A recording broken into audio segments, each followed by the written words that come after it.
Bienvenidas a Play Like a Punk, un podcast lúdico feminista y punk, arreglado pero informal, como nosotras.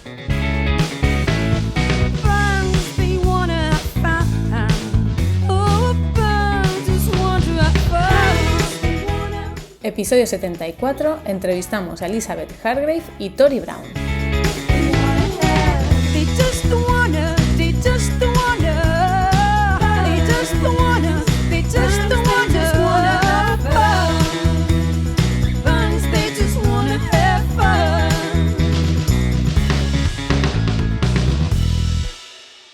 ¡Feliz año! Somos Katy Hernández y Noemí Blanc.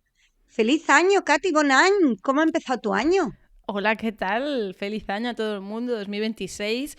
Mi año ha empezado bien. No puede decir lo mismo Venezuela, por ejemplo. De verdad. No hemos hablado de esto, pero bueno, en fin, desde El aquí mundo, evidentemente el mundo, condenamos todas las formas de opresión a los pueblos, tanto las internas como las externas. Ánimo al pueblo de Groenlandia, que igual cuando salga esto son los siguientes, igual estamos toda Europa en guerra, igual no sale este episodio, de verdad. What a time, de verdad. What a time to be alive, sí. Estamos grabando esto un 7 de enero y de aquí para adelante esperamos que el mundo vaya mejor, aunque no lo sabemos. Bueno, a ver, hay ciertas... Para que el mundo vaya mejor ha de empezar a morir gente, pero gente concreta, que Sí. está muriendo la gente que no debe. Correcto, 3 mínimo y ya si nos piden más empezamos a mínimo, desarrollar y a partir la de lista. ahí ya, sí. ¿De cuánto es la lista? 3, clarísimos. Más, vamos a ir haciendo y hay gente que está especialmente arriba, sí. Pues sí, pero bueno, nosotras pues a lo nuestro, chicas, porque hasta que no se acabe el mundo aquí estamos.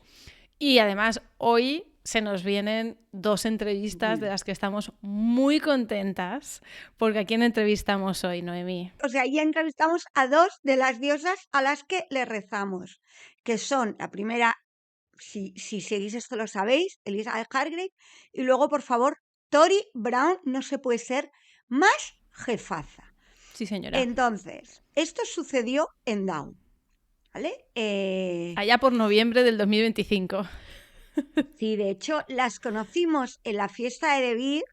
Hemos de agradecerle a David Esbrí que sabía de nuestras ganas de hablar con Elisa. Lo hicimos, escuchamos a Tory, fuimos a hablar con ella y fue muy gracioso cuando nos dijo: sois las chicas con las que acaba de hablar Elizabeth. Entonces creemos que se dijeron: hay 2 locas feministas por aquí buscándonos o algo así. Pudimos hablar con ellas. Joder, qué lujo de entrevistas.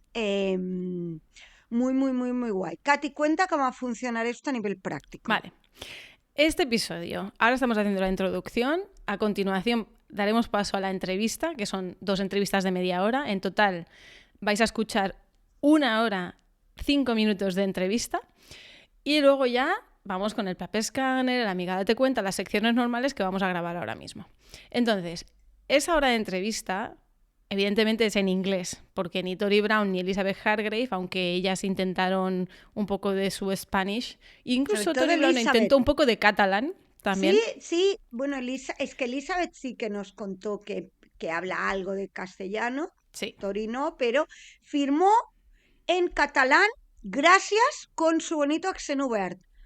Un gesto maravilloso. Es que Tory todo bien. Es que todo, sí, claro. Entonces, como es en inglés, hemos contado con la colaboración de nuestro ya traductor oficial de Play Like a Punk, nuestro amigo Sasha, ha hecho la traducción al castellano. Entonces, esa traducción al castellano la vais a poder ver, porque en formato podcast no se puede ver una traducción, pero sí en formato vídeo, pues lo vais a poder ver en YouTube, ¿vale? Entonces, pues nada, os diré luego ya en postproducción, si os vais a YouTube a ver los subtítulos y luego queréis volver aquí a seguir escuchando el episodio, pues os diré en el minuto en el que vamos a empezar aquí con el PLAP escáner. Minuto 1.12.48. ¿Vale? Para que podáis ir y volver y que lo que os sea más cómodo para vosotros. En este episodio más que nunca nos gustaría que le dierais a los comentarios en iVoox, en Spotify, en redes, lo que sea, porque realmente estamos muy agradecidas, se lo decimos a ellas en las entrevistas, de la participación tanto de Elizabeth como de Tory. Así que, pues nada, si queréis comentar cosas, estaremos encantadísimas de leeros. Y muchísimas gracias, Sasha, porque sobre todo ahora lo decíamos, igual os cuesta más entender nuestro inglés que el de ellas. Tienen Claro. un perfecto acento americano. A lo mejor la gente está diciendo, no, pero yo sé inglés, no me hace falta irme a YouTube para ver los subtítulos. Ya, pero tú no sabes nuestro inglés. Porque además vamos a confesar una cosa, y es que sabéis que siempre hacemos bromas del guión, pero hay guión, excepto ese día. O sea, nosotras decidimos que íbamos a entrevistar a 2 jefazas en inglés sin guión y sin haber hablado de lo que queríamos preguntar. No. O sea, Katy y yo nos íbamos mirando, plan, tira tú, esto. O sea, además recuerdo que en el metro le dije a Katy, tía, lo nuestro es muy fuerte, porque siempre hacemos bromas y en cambio tenemos como muy claro de lo que queremos hablar, y aquí no solo no hemos pensado el guión, y de hecho hubo una frase que sí que se la preguntamos a Sasha. Le dijimos, Sasha, ¿esto cómo se podría decir bien dicho? Pero ya está, o sea, si no nos entendéis, pues os vais directamente a YouTube. Y si queréis escucharla teniendo los subtítulos de apoyo directamente para usarlos, pues también. Y chimpún, que estamos hablando mucho y tenemos mucha tele y muy poquito tiempo, Katy. Pues os dejamos con las entrevistas. Bueno, pues hoy tenemos a Elizabeth Hargrave en Play Like a Punk. Entonces esto va a ser en inglés, porque creo que Elizabeth Hargrave no habla español ni catalán. Un poquito de español. Un poquito de español. Y tenemos a Sasha, que si hay alguna cuestión en inglés que no sabemos hacer, nos va a ayudar. Gracias, Sasha. De nada. Yo tengo micro, ¿no? Noemí tiene un micro en la solapa para que no me la líe con el sonido, así que ella puede hablar todo el rato y yo voy a ir pasando el micro a quien hable. O sea, cuando escuchéis un inglés excelente, es Sasha. Exacto. El resto de inglés bueno, o es Elizabeth, claro. Claro, o Elizabeth. Así que we're going to start with the interview. Thank you very much for your time, because we know you're busy here. A lot of people want to meet you and talk to you, but we are really honored to have this tiny time with you and to talk with you. So, first question. I wanna, first, for us, the panel was really interesting because you were talking about topics that I think really define your work, which is you want to explore themes that really matters you, and you want that themes to be like really involved, really integrated. yes, into the game, and also in the mechanics, and also you are concerned about the impact of the games. Yes. Yeah. So one of the things you say that I think, oh, it's interesting, and I want to put it down, is that you say that in the games, people can have agency in spaces, in situations that they do not have agency in the real life. I think this is a very interesting point, because we always say that games can be a tool for perpetuating stereotypes and situations, but also can be a tool to change them. Yeah. So can you think in any situation, or how do you do it in your work? Yeah, I mean, I don't think I address stereotypes that directly in my work, because it's mostly been not about human situations. But I do see with my work how it impacts people in the real world, because people who play a lot of Wingspan, I hear from them that they now have become birders. They care about it when they see birds in the real world. They've It's bought incredible, this. binoculars, you know, it's like changing their actual behavior in the world. And that really does make me wonder what other games are doing to us when we play them, and I don't think we reflect on that enough.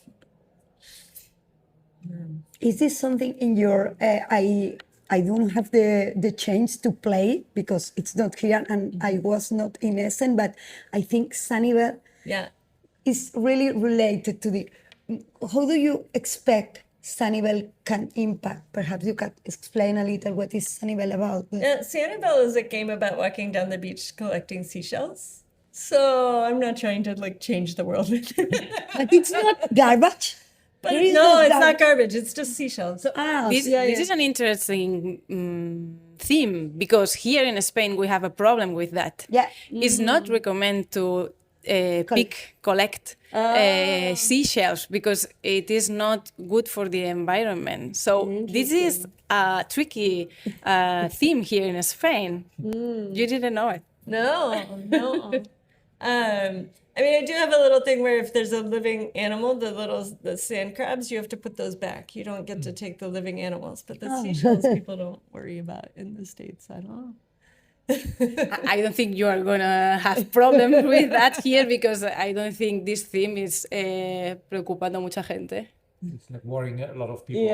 No, but some people that really defend, or really que defiende mucho el mar, ¿no? Yeah, but a lot of people who really protect the sea, they are worried about it. They're concerned about it. Yes, that's a theme it's starting to going on. So I hope you don't have any problem. I don't want to, no quiero llamar un mal presagio. Perhaps in the box you can put only collect in the box, but please don't do it in the real world, because for example, in many important beaches, when you are in the airport, you are not allowed to bring sand with you. That's a thing here. Interesting. Yeah. I'll have to learn more about it. Sorry. Anything about the agency and about this power of the games to put you in a place of decision, and not only your games, your designs, but maybe you can think in some games that you have played that allows you to do something that you never could do it in the real world, maybe? Yeah, I mean, the example that came up during the panel was Matt Leacock's game. We call it Daybreak in the U.S. Yeah, it's the same. It's the same here. Yeah, we played.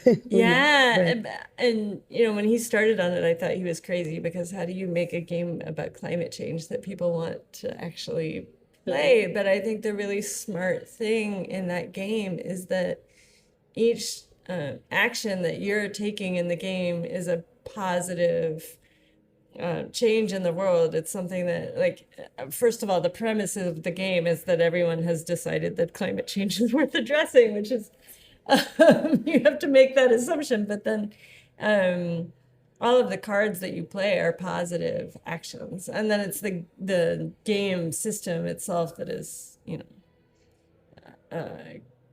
doing the negative things in the world that are the consequence of climate change. And so you get this feeling of like, oh, we could actually solve this problem if the countries of the world decided to, right?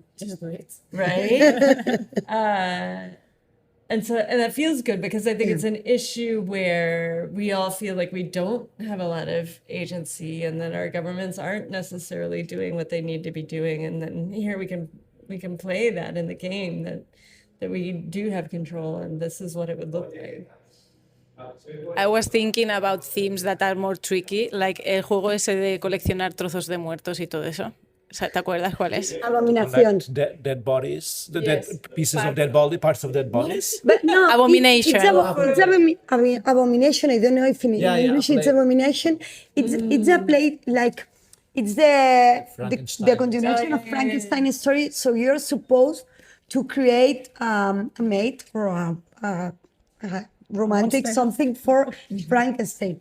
And it's really thematic. And I say, okay, it's really thematic.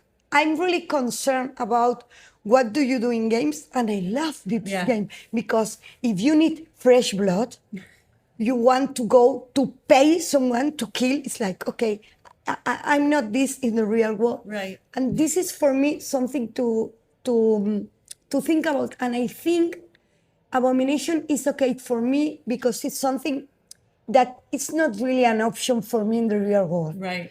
But, for example, when I'm playing capitalist, it's really heavy capitalist, I don't feel okay, because it's something that really relates to me, and it's something that concerns me in the real world. But yeah, and I think in certain games they create a world where it's like it's so different from real life that they're clearly not making a value judgment about it.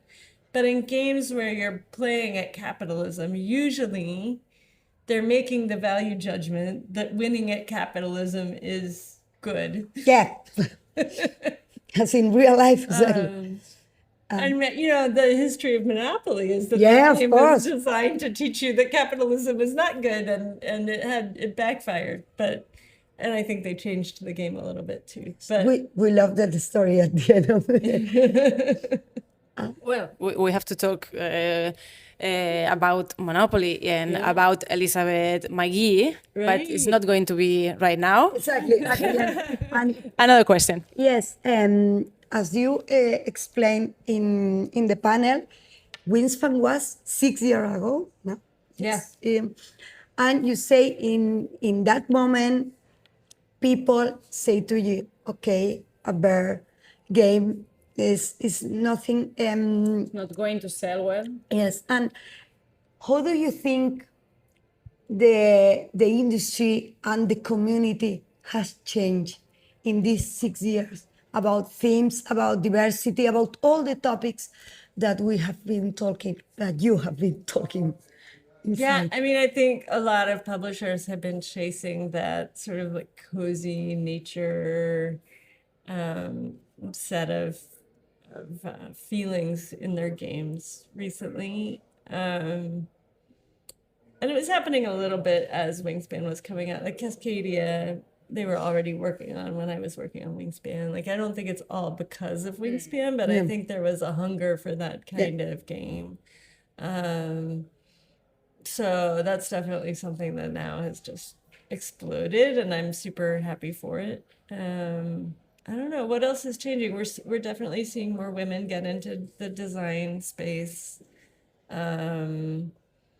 don't know, and then you get weird. I mean, the mushrooms are part of the nature, but like, why was there a weird explosion of mushroom games in the last 2 years all at once? Yeah. I think we're seeing a lot of things that are a direct result of the pandemic, I think, actually, and that's one of them. I think all the dual games, the two-person games, is clearly, like, I remember saying during the pandemic that, like, in 5 years, we're going to be seeing 1 million two-player games hit the market, and that has come true. So that's definitely been a big trend. The mushroom things, I think it belongs to la serie esta de, ¿cómo se llama? The Last of Us. The Last of Us.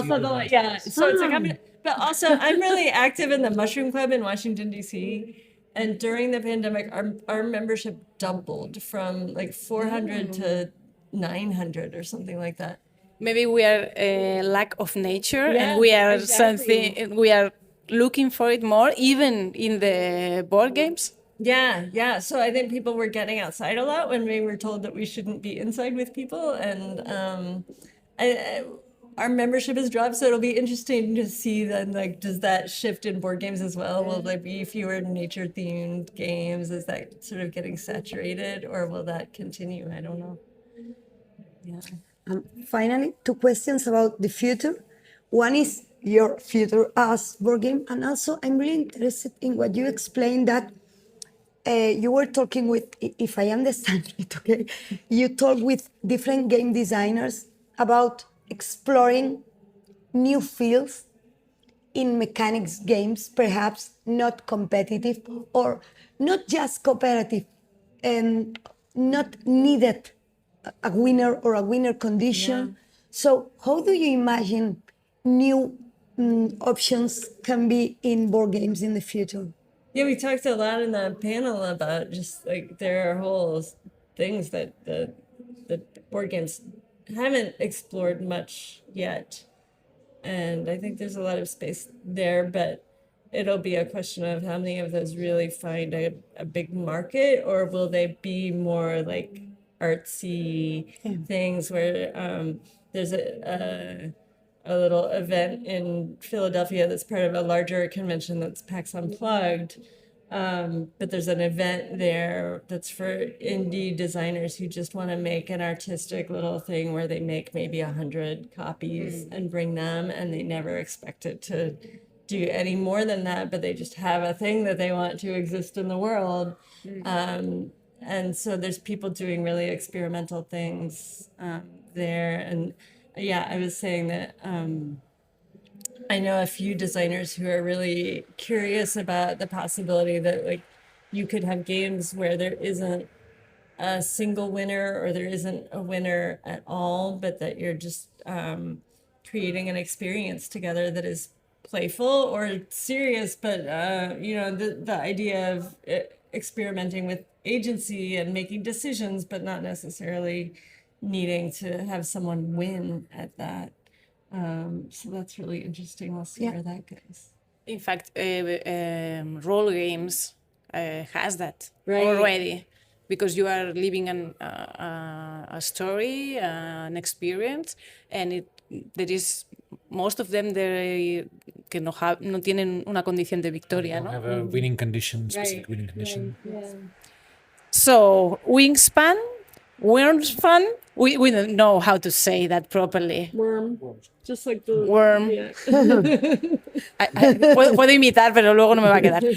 Bueno, finspan Yeah, and all the expansions. yeah. It's going on something more about this world. Yeah, I have more expansion. Can we guess animals, dogs, perhaps? No. So I said I was gonna do an expansion for each continent. Okay. Okay. So I've done Europe and Asia and Oceania, and I need to do Latin America, Africa, and Antarctica. Antarctica. Yeah, Wow. which doesn't have a ton of birds, but people want the penguins. Oh, the penguins. Oh, Are the penguins a bird? the penguins. Penguins are a bird. Yeah. Penguins. Very well. And so es wingspan. But Mm-hmm. other And then the other animals or creatures are coming? Or any other games about. So Stonemeyer has said that they're stopping at the 3. Not unicorns. I want unicorns. Oh. Yeah, please say to him. Can you say? you know, "No, I didn't me know from this." Barcelona really wants unicorn version. Unicorns from. So one of the people that I've visited with some on this trip has been Bruno Faiduti. And did you know that he wrote a whole PhD dissertation on unicorns? No. You need to talk with him and do it Bruno together. and Jason has a meeting. Lo veo. This has to be a meeting. ¿Cómo has dicho que se iba a llamar? Unicorns. Unicorns from. Unicorns from. Suena a sperm of unicorn. No creo que sea el nombre adecuado. The problem is with my pronunciation, with my spelling, not with the name. Puedes decirlo tú a ver si suena bien. Unicorn span. Claro, es que es spam. Vale, No es sperm. No, ya tienes todas falsas, cabrona. And any other games? Ask Elizabeth, not. So the big one coming out is Sanibel that you mentioned, and then I don't know yet. It's Sanibel in Spain. Do you have a publisher here in Spain?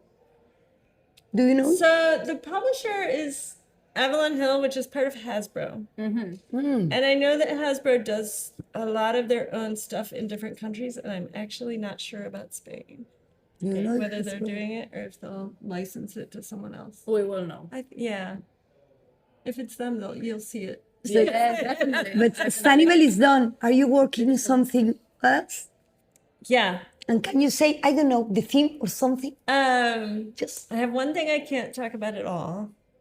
I have one that I've started that is about driving down the road in the Everglades, which is like the park at the very bottom of Florida. So very like wild.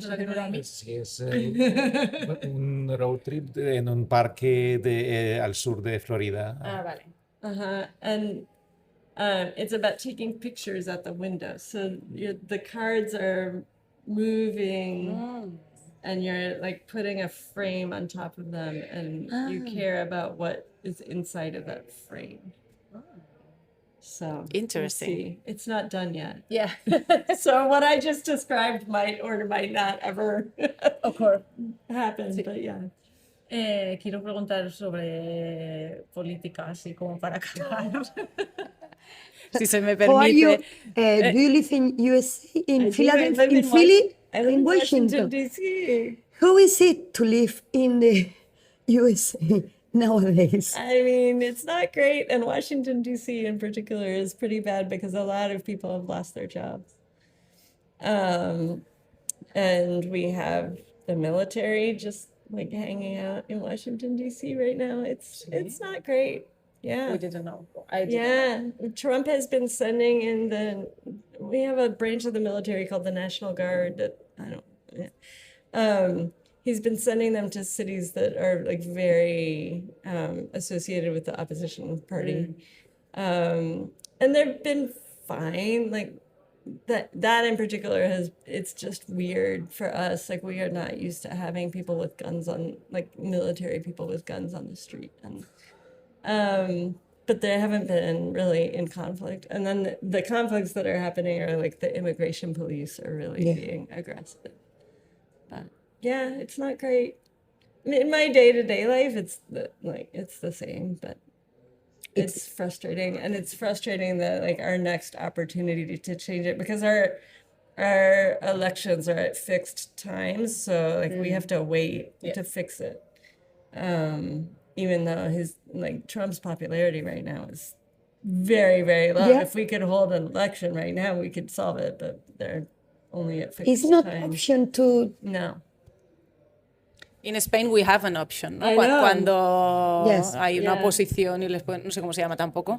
Yeah, the moción de censura. Moción de censura. Basically, in Spain, you have the impeachment process. Right. Like in the Well, US. But the difference is that in Spain, you don't have the figure of vice president, for example. So basically, like if the impeachment is done, the opposition who promoted the impeachment comes to power automatically. Right. Whereas if we impeach Trump, the vice president becomes president, and it's not really better. It's not working. and also, of course, the biggest problem is population and everything. But also, I remember we were talking that Trump policies have really affected the board game industry. Yeah, right. So it's especially weird for me living in Washington, D.C. because I have all these friends that have lost jobs because they've been cutting the government back. And then also I have all these friends in the board game industry. So like these two parts of my life are both just really suffering right now. Like Wise Wizard Games just laid off all of their staff. Yeah, the tariffs are really hard. Because you think now is okay, all the companies that have shut down are okay? Or do you think this is going on and can continue? I mean, the problem is that almost all board games are manufactured in China. Yeah. And we have a tariff now on anything that's manufactured in China coming into the United States. And so publishers have not chosen to raise their prices as much as they would need to fully cover the cost of the tariffs because they think no one will buy games at that price. So they're trying to find the funds to pay for the part of the tariffs just within their budgets, and so they're firing staff to do it. Or in some cases, it's not even that.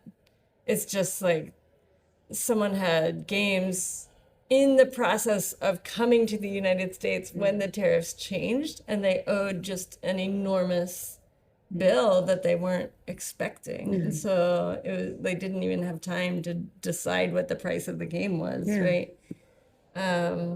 So yeah, and I don't know, Trump just yesterday or 2 days ago relieved some of the tariffs on food because the prices of food have gone up noticeably, and we'll see if he gets enough pressure to do the same thing piece by piece on different things. I was up with with GAMA, which is like the trade organization for board games in the US, we all went to Congress and we're talking to members of Congress as a trade organization and talking about like, you guys, if you don't fix this, you might be ruining Christmas. Like people are just like not importing things into the US right now. And other countries also have started saying, we don't really want to buy your products anymore. So I don't know. This Christmas, I think there's enough stuff in the country, but if it continues, I don't know. The sensation from here is like he's trying to isolate North America, and it's kind of silly, at least silly, if not irresponsible, because in this society that everything is connected and you have to trade with China, with Europe, with the rest of the world, it's kind of silly to isolate yourself because you don't have all the resources your people need. Right. So you are condemning them into a situation of poorness and a real state crisis. Right. So you have to wait 2 years more, or I don't know how. 3 years. Yeah. 3. Well, so we just had a few elections in a few states for different reasons, and those all went very strongly in the other direction. And the next year is the House of Representatives are elected every 2 years. And so next year will be a big election, and people are expecting that to go strongly in the other direction. But that's only the House and part of the Senate, because the Senate has 6-year terms.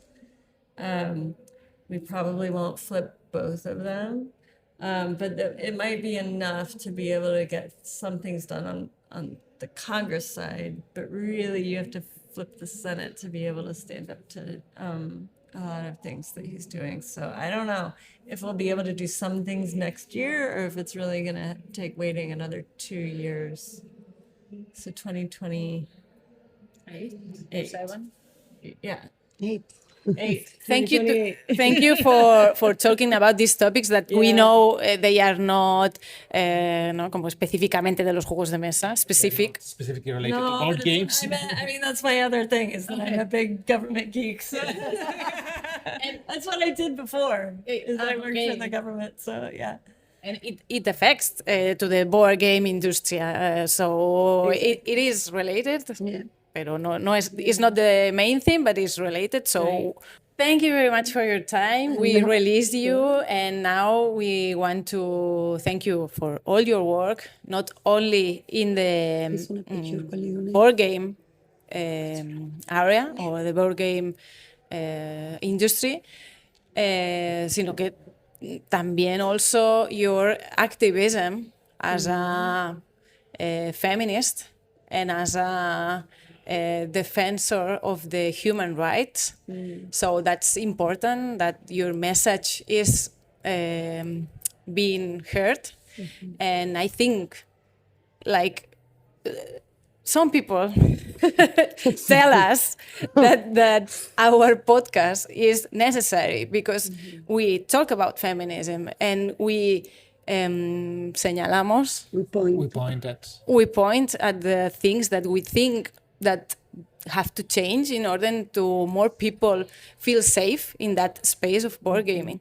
So we think the same about you and your work, and that's the reason that we have premiado. An award. Yes. We have awarded you with the Elizabeth McGee Award. So I am going to give it to you right now. Don't expect an award, a real award, please. Not an award. I have to take it home in my suitcase. Exactly. Yeah. We think about that. We think about that. So that's so it. Sweet. Yes. Awesome. Yeah, it's something that you can carry to the plane. We thought in everything because it could be a really big award. You know, we have a lot of money and it would be golded and full of diamonds. But no, this is a piece of paper, but with all our love and respect. Yes. And thank you for you. The reason this is what we put on Blue Sky when we say, okay, the winner of the The Elizabeth McGee Prize. From this year is Elizabeth Hargrave. And when we were deciding, okay, who do we give the prize? Because the other prize is all the patriarchy thing. In the year, we decide like the top, and we choose our community votes. But this is something we discuss. And I remember the day, and Kathy said, "Okay, why is not Elizabeth?" And I say, "We haven't given. We didn't give it to Elizabeth previously." And I say, "No." And I say, "Of course, it's Elizabeth," because in my mind, you did have it before, so. Awesome. Well, thank you. And the Amiga Date Cuenta Awards, that is the worst awards, we don't meet with the people that have won it to give it. Yes. So, just you. Thank you very much, Elizabeth, for your time. Thank you. Thank you so much.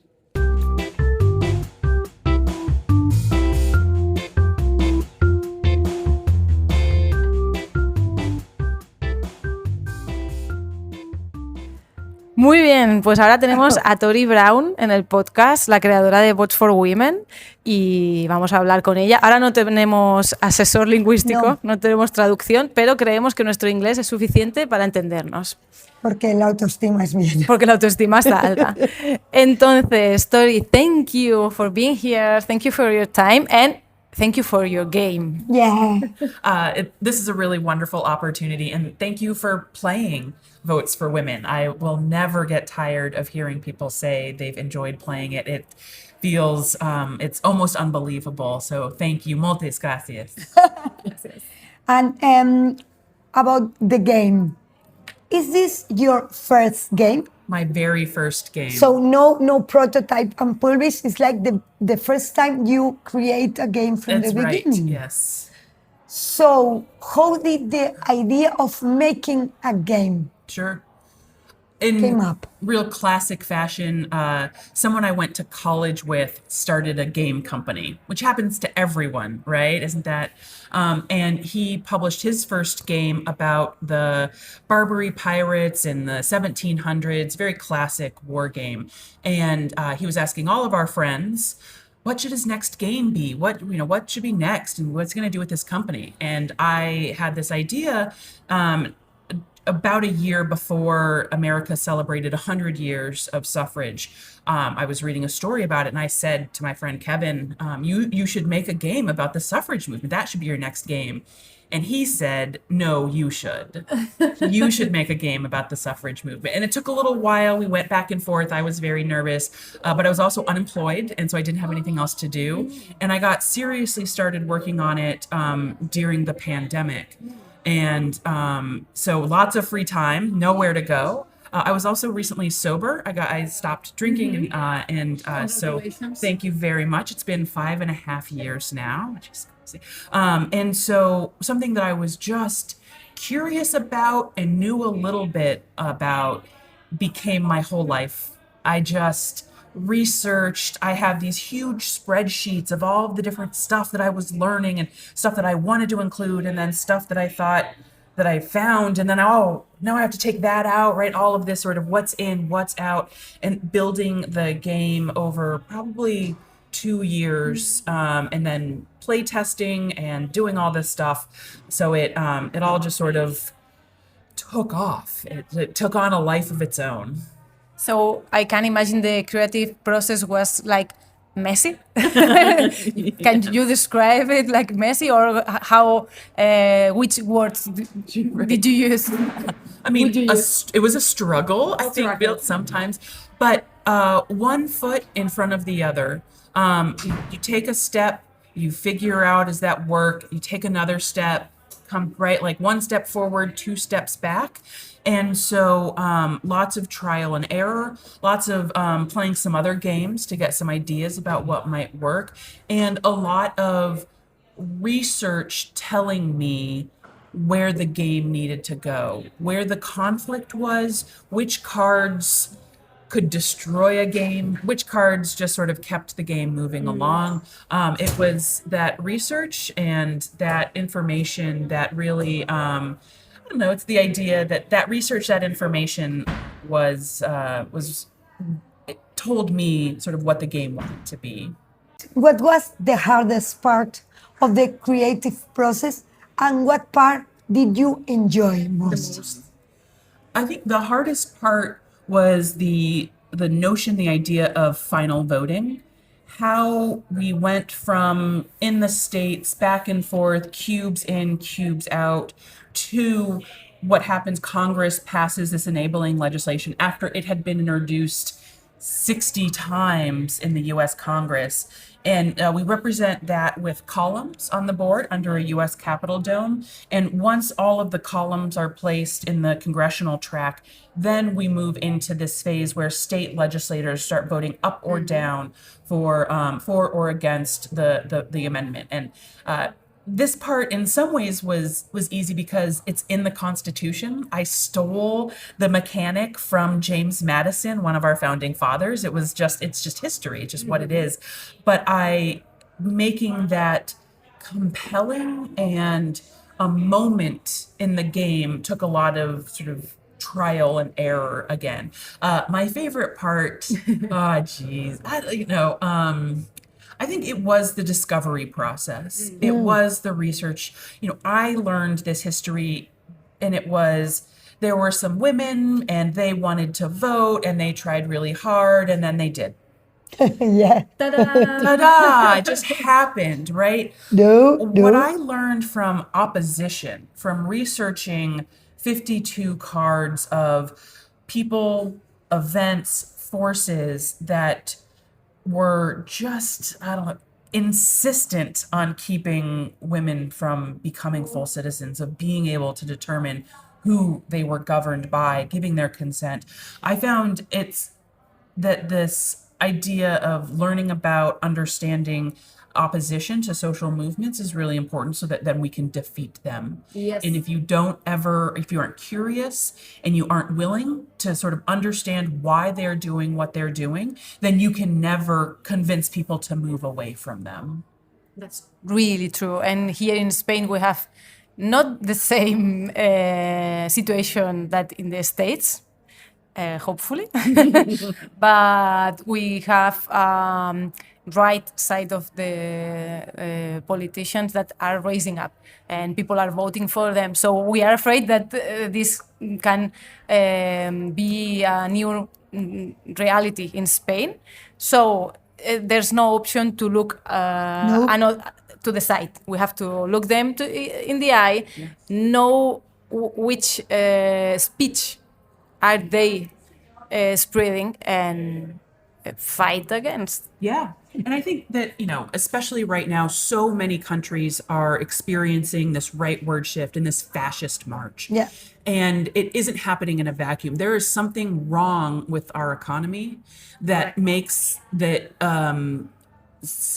people susceptible, or this kind of exploration of power through fascism so attractive to some people. And I think pretending like it isn't happening is really dangerous. So many, France has seen, or the UK, right, or the United States, we are all the same. Capitalism is the same in all of these countries, and we need to learn from each other and work together to figure out how we create better economies, create better opportunities for young people, young men that are driving a lot of this shift. Yes. And that's, I feel like, where the work is these days. Yes. Yeah. Absolutely. And about the game, of course, it's an excellent job, but I think it's a very good thematic board game, asymmetric board game, but I think it's really difficult to win as feminists. It's just my point of view. Where did the inspiration came for that? Am I bad as a feminist, or this was your intention from the very beginning? Yes, it took 70 years for the suffrage movement to find victory in civil war, world wars, natural disasters, and a whole heap of cultural changes that were happening in America. Industrialization, right? The role of prohibition, and are we buying and selling of liquor and all that kind of a thing. It's really hard to change. And the suffragists almost didn't win. They were down to a few states. It was not a guarantee when they finally had the enabling legislation and the states started voting. They were very close to losing, and who knows what the United States would look like if that had happened, right? Yes. So opposition has a much easier thing to do, right? Yeah. So asymmetric board games are a sort of a common, or not common, but right, like they're not rare asymmetric board games, but it feels different with votes for women. And I think first time we play opposition versus suffrage, opposition has a greater chance, but suffrage gets smarter. The more you play, the more you learn your deck, the more you work out the tips and the hints and the tricks, the easier it becomes for suffrage just to steamroll opposition, and they never, it becomes much harder for them. So keep playing. Yes, I was going to say that. It's Noemi, keep you fighting. need to keep It's fighting. Fighting. I have to confess you, I say to Kathy, we need to play together. And I think I want to be the patriarchy in order to win. Sometimes joking, I say, okay, I want to become a man and a right man in order to feel like what it wins. to discover how easy it is to live life. I'm a woman. I'm Catalan. You're a feminist, for God's sake. It's so tired my life. Sometimes. And you're an activist. Yeah, because I'm an You activist. can be all of that and just be sitting at your sofa This is me. This is not me. watching, I don't know, whatever on the TV. But no, we chose the difficult path of fighting. That's right. And it's the resilience. I was so moved by the resilience of the suffrage Yeah. movement. That loss after loss. All right, what are we doing now? How are we going to change it up? Can we do this something different? Can we do that something different? They were creative. They were spontaneous. And there was disagreement. There was no one suffrage movement. Exactly. The purple and the yellow in suffrage is about that clash, about the different directions that the movement was being pulled with these different strategies. And that happens in our movements today. And I think it's very important. It's not about individual persons. It's about a movement, a collectivity. That's right. The same as feminists. Sometimes you are like in the front of the battle. Sometimes you are not able. So doesn't matter. There are lots of people right. going. For me, it's like Just countless, Yeah. thousands. There were women that would take these canvas tote bags with flyers Yeah. and stand on street corners, one after votes for women, votes for women. And they will never get a plaque. They will never get a monument. They will never maybe even reach a history book or got to be a person in my game. But they were so important. It was so necessary for that woman to be on that street corner. And I tried in Votes for Women to find people I had never heard of to put into the right. And so, people, women of all races, people from all different parts of the country, because I wanted to sort of it wasn't just Susan B. Anthony and Alice Paul, these women that were, sort of bold names in a history book. There were all sorts of people doing very small and very big things. And that inspires me. I can only do small things, but I have to keep doing small things. we need the small things. And the game was released in 2022. Correct. And how was the feedback then? And has it changed since then during the time, and especially now in the US? So,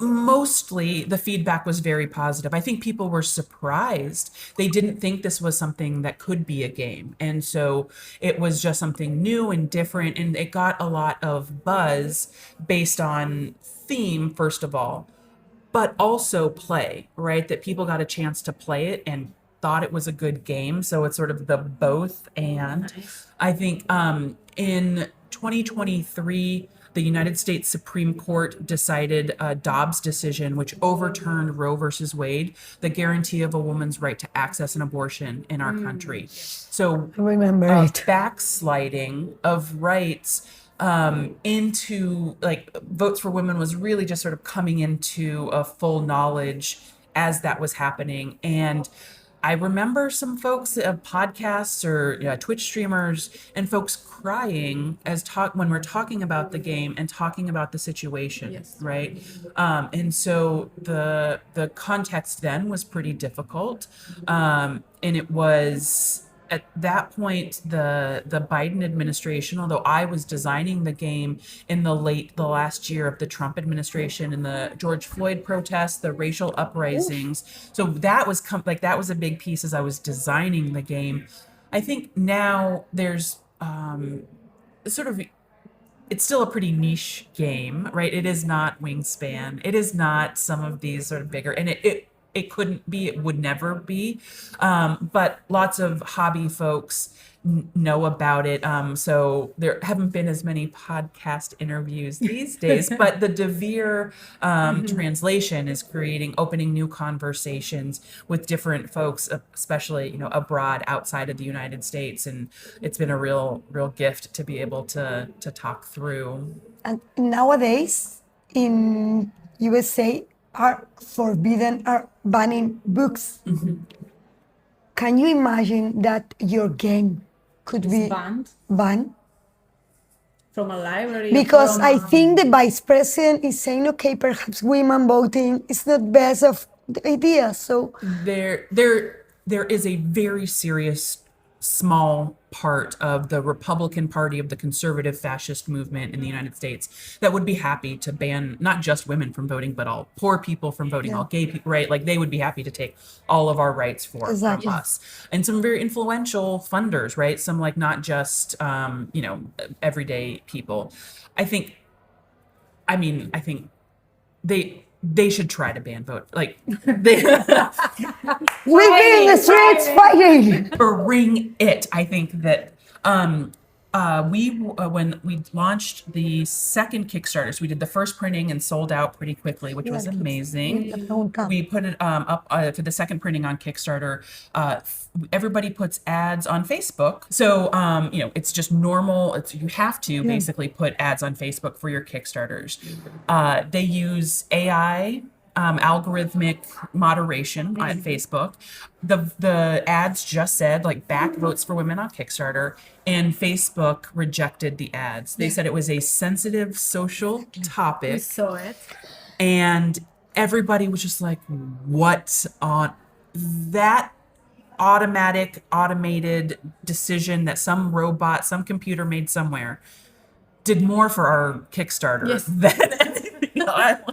I will absolutely use a Facebook ban, a library ban, a whatever. I think it would bring more people to the game, more people who are going to be interested in the themes and the opportunity.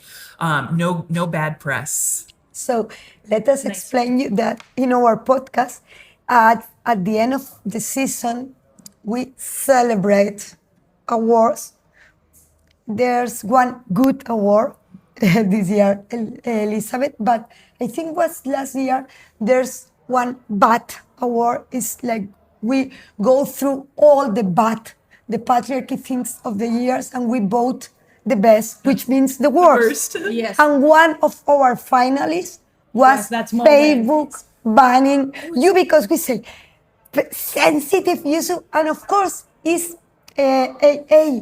But it's quite okay, this is what is going to happen if we let machines decide, because numbers, it's a trouble, it's a conflict. We need conflict, because if there's no conflict, it's fascinating. What happened to Votes for Women is very small potatoes. It is not important. It is low capitalistic selling games. Yes. But Facebook is using that same moderation system for all kinds of.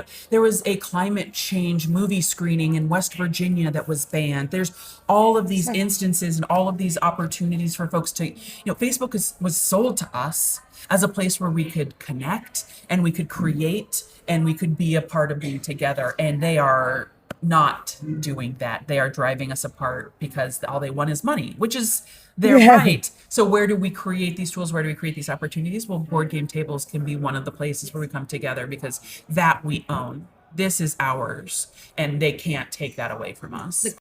About the games, 2 questions. In the panel, you say, I think this is the sentence I put, if you can see it, you can be it. Talking about the importance of the representation in board games. Yeah. Can you explain more about that? Yeah. Elizabeth Hargrave has done such marvelous work. I know a friend of the podcast. We love Elizabeth, and now we love you. And now we love you. I think, it is. I'm a child of the 80s, and there was something very important in the 80s and 90s about women astronauts and women doctors and lawyers, right? Because we had been kept out of these professions. We had been kept out of those schools and those places and kept out of the dream of being something. Little girls were nurses or teachers, and that's the world that was available to us. And so if you can see it, you can be it, is this idea that especially young people need to see just sort of what it is in a normal day-to-day, to see women and people that look like them, race, gender, or sexual orientation, doing these things, not because they are special, but because they're capable and able to do it. And so I think in board gaming that more titles that attract women, right? Like we need more women playing games Exactly. that then are sparked into the idea that I could do, boys can do this, I can do this. Yes. is a really powerful force. And there is this, ¿cómo es esto? Cuando el síndrome de la impostor syndrome in women. How do you feel about it? Do you have impostor syndrome? I think I've always felt like an outsider. I think the board game industry. in life. Okay. I was a young feminist in rural America, and that was a difficult place to be a progressive feminist. It's not so easy, and just being aware of oppression is not super easy. Being aware of oppression in a very conservative place is really tough. I think that imposter syndrome, I think it's a little bit overblown. I think there was like one study with one very small group of people. I think that it is letting a lot of other factors disappear and saying, women, there's a syndrome, there's something wrong with you. We don't understand it like as clinical. Yes. No, just. But it's like that language, the language. Yeah, of syndrome, course. Right? The cognitive It's like reality. we have a problem. No, the problem is the society and how they look at and how they make us feel about what we do and what we can do. Yes, of course. Yeah. Yeah. So, but I certainly feel like an outsider in wargaming. I feel like an outsider in board games in general. For me, I come to this board gaming from a political place. My activism, my perspective, the world that I want to see drives my interest in creating Votes for Women and any other game that I will create in the future. It is not what do the hobbyists want to play? I want to make the games that I want to see, and I want those games to create conversation and inspiration, that people can lose a few times at Votes for Women as suffrage and just keep working at it, feeling that what it feels like to defeat until we reach victory. So I think that kind of, I think as Jason spoke to it in the panel, a muscle memory of what it means to persevere and then what it means to sort of reach that promised land and to keep hope the whole time. Yes, it's important. That's important. At the end, we are going to ask about future, but we think you are a teacher or you work with teachers or something like that. I work for a labor union of teachers. Exactly. And what do you think about games in general, about tools in education? So much potential. Yeah. Right. There is, I think, our brains are constantly learning new things. Children's brains, there's so much opportunity for classrooms and for teachers to use games to introduce new ideas, to reinforce learning. I think that there's a whole market segment, right? An opportunity for publishers, because it's how we learn. It's how we learn, right? And even adults, right, like need to do. We can't just hear a lecture and think that we've learned it, right? When we implement, when we take what we have heard and start working on it, it becomes real to us, and we can take it with us moving forward. Do you have information about votes for women used in school? So In schools or, so more in universities, in both like the public history class. So how are we representing history to the public? It's not just monuments and museums. There's all this work in between. Game design classes where they talk about it as like the game design classes that I've spoken to have been primarily like a lot of women in them, which I find super fascinating, give me a lot of hope for the future and what the kind of games we'll see. At high schools, it's been a little less. There's a lot of little bits in the game and a lot of kids, right? Like, and it's expensive. And so I've kicked around some ideas of how to make a version, a print and play or something, but I haven't been able to sort of pull it all together yet. But there's definitely board game clubs at high schools and colleges that use Votes for Women to bring new players in, because it's not just Civil War games and some of the stuff they've seen already. So that's really nice to see. Perfect. Yes. And would you describe Votes for Women as a war game? That's a tough one.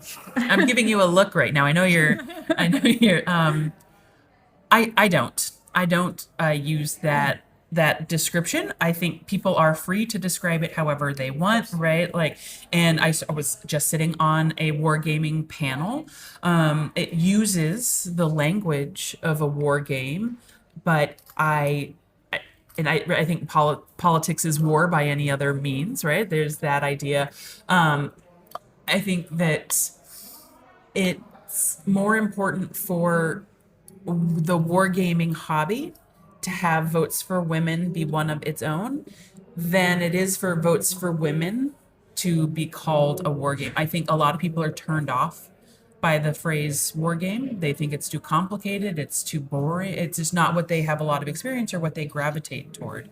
So I will call it a conflict simulation, but mostly I just call it a board game and think that that's a pretty good way to describe it. And then if folks have questions, we talk a little bit about the mechanics. There's area control, there's an auction element, there's some tracks. It's a card-driven game, to be sure, but I'd rather be descriptive about the play than descriptive about, proscriptive about a phrase that I think I don't really connect with. There is no doubt that this game catalog of a war game, it has changed minds. So I understand when you say that it's good in a part that it was cataloged there, because it has opened some windows and the fresh air is flowing. So that. Maybe it was a marketing decision, but it has positive consequence. So we understand the situation. Thinking about the suffragist movement, was it worth to achieve the universal suffrage in order to elect Trump? Was it? If I could undo the 19th Amendment. No, but I think so many fights, and at the end it was all this effort. Ultimately, I think the United States has never seen universal suffrage. The United States is not universal. Exactly, it's woman, not universal. That's right, exactly. Right. Yes, and we it's have not seen universal. women tend to be a larger part of the electorate. Like we're 52% of the population, but 53 or 54% of the electorate. Women vote more than men. And we're certainly seeing, college-educated women voting more for Democrats, progressive liberals, and the sort of less education you have has been more associated with voting for the right wing and the Conservative Party. And so, but the United States makes it very difficult to vote. And there's 50 voting systems. Every state has its own rules. They are purging voter rolls. They are moving voting locations. Convicted felons in many places cannot vote. So if you've paid your debt to society, you still aren't allowed to be a member of society with full citizenship. The United States has done a lot of work to keep people away from the ballot box. And I think if we were to have pure universal suffrage, and I think if we were to have a system that people felt reflected in, we would have never seen Trump. They played the game toward a very small portion of the population that they needed, and we're happy to have everyone else turn away in disgust. Which is a shame. You say you are optimistic in life. You have to be. Well, Are you sometimes- optimistic? I don't know. It depends on the Sometimes day. It depends on the day. Fair. What is the optimism now in the USA? In the political situation, talking Sure. about political Yeah, situation. yeah. What in New York, perhaps, or That's right. I think the optimism does come from new candidates who are rewriting rules about what it takes to run a winning campaign and the kind of issues that really sort of resonate with folks. I do think that, it wasn't just New York, there was Virginia and New Jersey as well. And those candidates understood their electorate, talked about the issues that their people cared about, and not about the junk, I think, that fills up so much of our political conversations.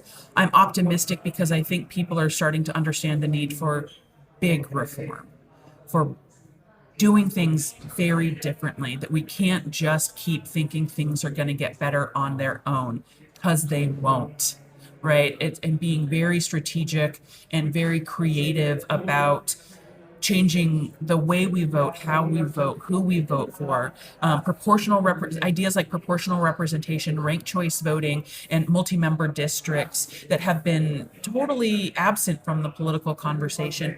Systemic reform. I think we are increasing the appetite for systemic reform, and that is where I put a lot of my hope and dreams and excitement, because it's not just political reforms, but economic reforms and creating an economy where, I think right now in the United States, 30% of people are living paycheck to paycheck. You can't create a nation and sustain it on slave wage labor, right? Workers need to own their piece of the economy. Everyone deserves a healthy meal and a roof over their head. We cannot keep up with our homelessness crisis, our hunger crisis, our educational system underfunding crisis. And I think that the optimism comes from, we just have to make these changes. And how great, always considering what a great country America could be.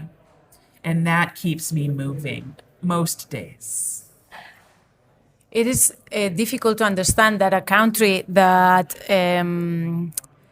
aims for freedom, like United States, is in that moment of not so much freedom at all. It is hard to understand that the speech and los actos, the acts, the facts are not aligned. It is hard to understand. I think it's a problem with what is freedom. Something here, some fascists are saying the idea of we need freedom. For freedom, you need people having their needs covered. Yes. Freedom means the real option of choice. Yeah. If you don't have the resources, you have no this option. So there's no freedom. Freedom cannot just mean the freedom to own a gun. Exactly. The freedom from want is an incredibly powerful freedom, Exactly. right? And I don't think America, America has never been a place that cares about freedom for all. Whether it's Black people, women, right, immigrants, right? America has been an incredibly hostile place to large pieces of the population, the Native American people, right? Like all of these folks. And so it's been a marketing gimmick, but screw them, fuck them. Let's make it real. I had to say the Pledge of Allegiance every day at school, and it ends with for liberty and justice for all. Exactly. And I mean it. If you're going to make me say it, and I'm going to make you do it. And so that part, right? So Votes for Women is a part of that work. My work is working for the Union for Teachers is a part of that work. When I vote, when I go to a city council meeting, when I march in the street, it is all toward liberty and justice for all. It is the promise of America that has never been fulfilled. But I would love to see it in my lifetime, and I'd at least need to see us a little bit closer. So I think we go to board games again. Sure. So are you planning new board games? Please say yes. I'm not working on anything right now. Trying to save American democracy is the game I'm interested in playing, and That's really nothing. low stakes. Yes. There's a lot of dice. It's a dice chucker. This has been designing Votes for Women, but being able to talk to people about it and play with people has been such a powerful experience. I can't just one and done. So really for me, it's about finding the next story, something that I can go as deep and as hard into as I did for the suffrage movement. I think American labor history. I think the story of working people demanding what is theirs here in the Fabrique Coats. That is where my interests lie. And so just, a lot of books and a lot of reading and discovering and trying to figure out what that looks like. I think there's some new games coming out in America about the labor movement, different the Hellraisers of Lackawanna County, about the coal wars, coal miners organizing, and the robber barons destroying communities over this labor organizing. There's a game about the sit-down strikes in Flint, Michigan, where car workers, there's some really neat games happening. And so playing more of those, thinking about that, and inspiring people to organize their workplaces, organize outside of their workplaces, and create solidarity, because that's the only way we're going to get ourselves out of the mess we've gotten ourselves into. Yeah. Please do it. Okay. All right. Well, for you. Yes, that's for us. Thank you. Thank you so much. It's been a pleasure to have you here in the podcast and to meet you and to have you here in Barcelona. So we already thanked Devir for this opportunity, Yes, of course. because it's not common to be able to interview people from the States. It's really far away and it's really not cheap, expensive. Yes. So that's an opportunity that we appreciate. Appreciate. Gracias. And thank you so much. Keep going, keep fighting. We send you a lot of sense of humor, a lot of Optimism. You have the optimism. Yes. You have the fight. So Yes. you need nothing. Thank you. Thank you. You are such an inspiration. Thank you. I can't tell you how much I appreciate this opportunity. The fact that you've already played and loved the work that you're doing through this podcast to bring hope to others, to bring ideas to the forefront, to bring community together is we're doing the same work. And Yes. I'm really glad to be in community with you both. Thank you. Thank you.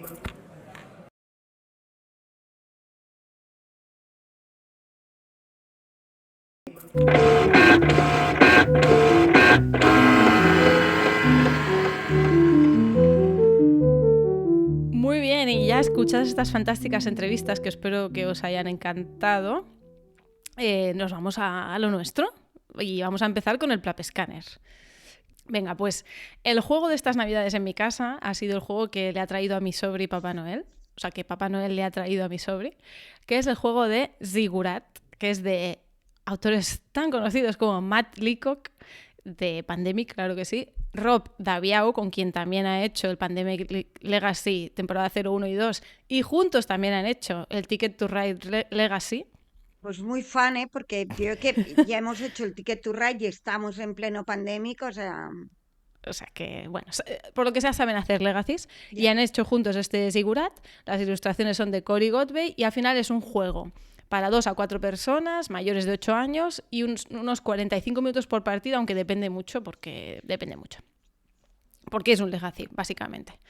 Entonces, lo que mola así de entrada de este Zigurat es que es una estructura tipo pirámide, Y en su interior algo empieza a despertar, te dice la explicación. No voy a hacer ningún spoiler porque al ser un legacy, pues hay cositas que no se dicen desde el principio y no las voy a decir yo tampoco, para que lo podáis disfrutar.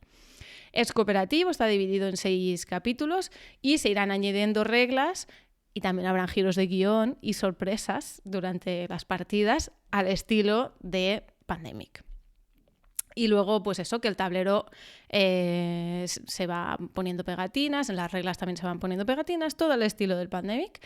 Y el objetivo en este caso siempre es el mismo, llegar a la cima de esa pirámide del zigurat, pero en cada episodio se incorporan nuevos retos, nuevas dificultades, cositas que van cambiando un pelín y que hacen que pues, sea más divertido. Es verdad que es a partir de 8 años, entonces para gente jugona os va a resultar muy sencillo, quizás os quede corto. Yo lo recomiendo jugar en familia, con peques a partir de 8 años, porque creo que ahí es donde está como la gracia del juego. Y al final hay una sorpresa muy chula que no esperas y que a mí y a mi sobrino nos encantó. O sea, nos tendrías que ver a los dos diciendo ¡oh, no me lo creo! O sea, a lo mejor ahora pongo las expectativas muy altas, entonces pues no quiero hacer eso tampoco, pero bueno, que yo lo disfruté mucho y jugamos los 6 episodios aquí en 3 días sin parar, vaya. Entonces, a lo que vamos. El PLAP Scanner. ¿Qué tenemos? Tenemos profesiones. El armero, el zapatero, fabricante de varitas, que es una mujer, y fabricante de cuerdas, que es una mujer. Mira, hasta ahí paridad. Hay magos y magas, 3 magas y 5 magos. Bueno, vale, hay menos magas, pero he de decir que en estos magos y magas hay diversidad de cuerpos, hay mujeres sin pelo, hay personas con cuerpos corpulentos, o sea que en eso muy bien también. Y luego, como personajes para poder elegir para tú jugar, está el conejo, el zorro, el tigre, el pájaro y el oso, bastante neutros, tampoco no podrías decir si son machos o hembras. Y luego hay 3 hombres y 4 mujeres, también con diversidad corporal, diversidad de edades, diversidad de todo.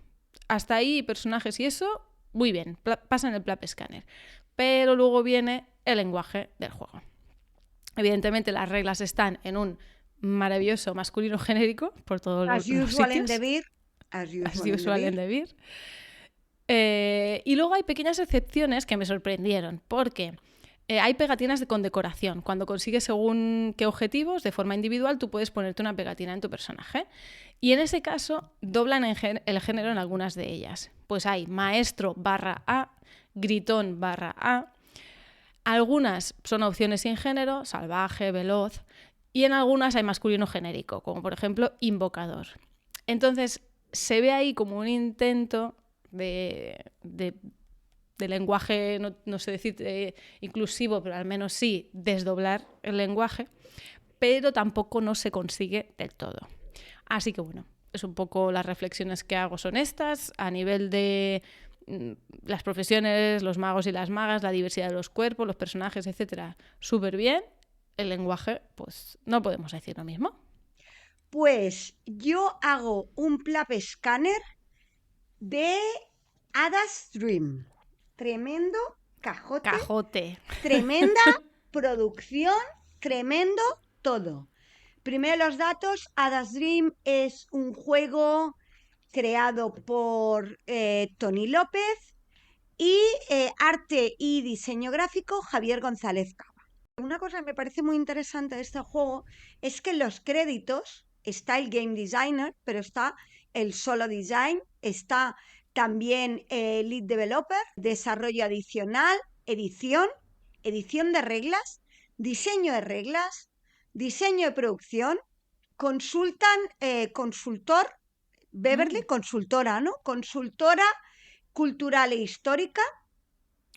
¿Quién ha aprobado el reglamento? ¿Quién ha dirigido el playtest? Y playtesters.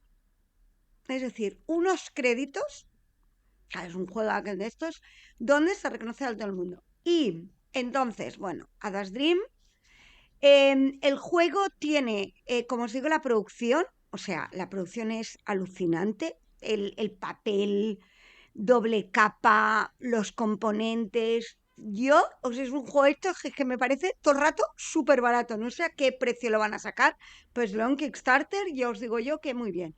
Entonces, vamos con el reglamento donde explica toda la historia de Ada Lovelace. hay un mini libro que es el libro donde explica la historia, ¿vale? Y luego os quiero leer algunas partes de la introducción. Explica primero la historia, ¿no? Y nos explica que quienes jugamos tomamos el rol de asistentas de hada para ayudarle a construir la máquina, bueno, la máquina esta que creó inicialmente el Charles Babbage y que ella completó. Pero ella explica, en el reglamento explica un poco la historia de Ada Lovelace. Y entonces os voy a leer el último parágrafo de la introducción. Dice, aunque hay algunos elementos de ficción, en este juego la historia de Ada es bastante real. Ella fue una pionera genuina en matemáticas y informática, y su trabajo aún se celebra hoy en día. Ada fue inusual para una mujer de su época, una época dominada por hombres.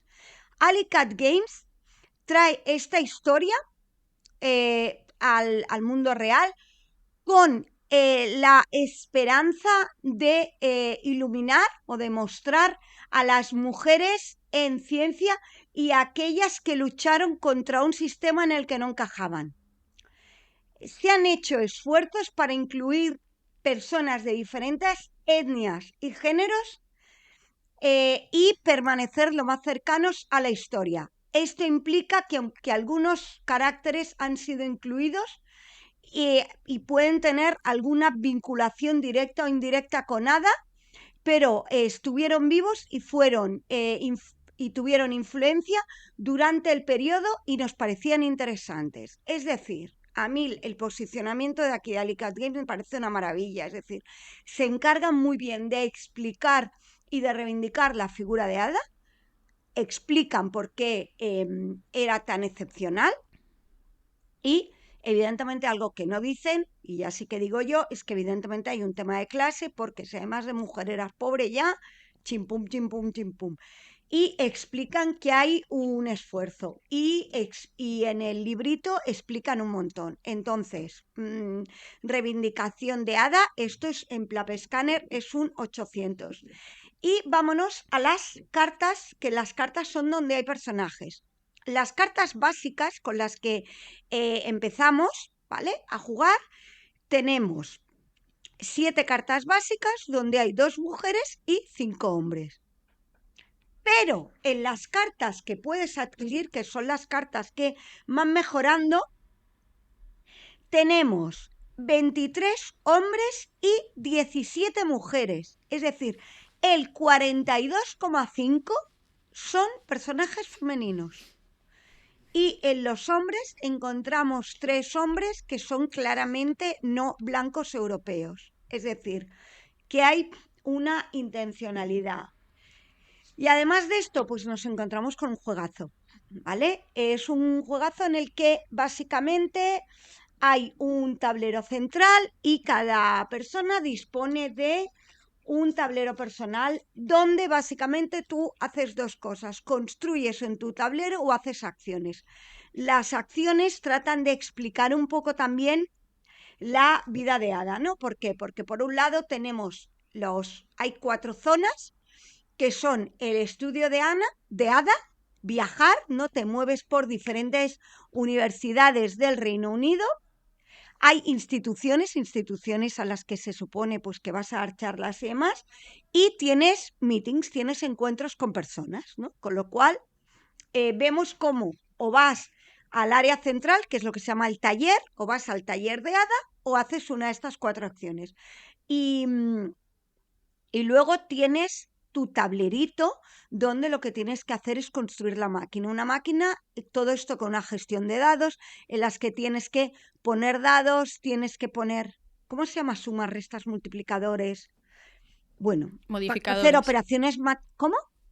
¿Modificadores? Pues modificadores para hacer operaciones matemáticas, y además tienes unas ¿Cálculos? tarjetitas que tienen así perforadas. Entonces, el otro día que lo jugamos, con Sasha y con Eloy, los 2 conocidos, decíamos que la parte del workshop y la parte de crear la máquina es realmente algo distinto, ¿no? Cómo consigues los dados y todo lo de la máquina realmente es el motor y es lo central de este juego. Y luego las otras acciones, bueno, pues son como muy clásicas de euro. Yo decir que yo ya lo he jugado 2 veces, a 3 y a 4. Es un juego largo porque es un juego de los que... Pero es un juego largo porque has de explicar muchas cosas. Creo que tiene como un 4 de peso en la BGG, ¿vale? Pero a mí es un juego que se me hace fluido luego jugar. Entonces, producción 10, explicación y contexto 10, todo. Yo estoy muy enamorada de este Adastre. Yo tengo una teoría y es que este era un juego de maldito, que ahora no lo trae maldito, lo trae Devir. Puede ser. Mi teoría Puede es ser. que esto era juego de maldito. 2026. Bueno, 2026 no sabemos cuándo. Cuando salga ya le tenemos el PLAP escáner hecho, así que ya, feina feta, tú. ¿Nos acordamos de la movida Código Secreto Regreso a Hogwarts? El juego este de Rüdiger, porque por un lado le vamos a dar dinero a JK y por el otro se supone que se le va a dar dinero, no se sabe cómo, todo este statement tan... Pues lo trae Devir también. Anda. Entonces no sabemos qué va a suceder. Y para acabar el PLAP Scanner, solo mencionar que la nueva edición de Identidad Secreta, ese juego de adivinar personajes que publicó Trangis, pues ahora hay una nueva edición en formato más chiquitito y ha habido una revisión de las cartas de personaje y son unas 300 cartas de personaje y en esta reedición han conseguido un 50% de personajes famosos femeninos. Según fuentes de la misma editorial, hubo 2 revisiones por parte de mujeres para asegurar esa paridad y se insistió hasta llegar al 50%, así que Trangis, una vez más, y como suele ser habitual, pues enhorabuena y gracias y todo eso. Sí.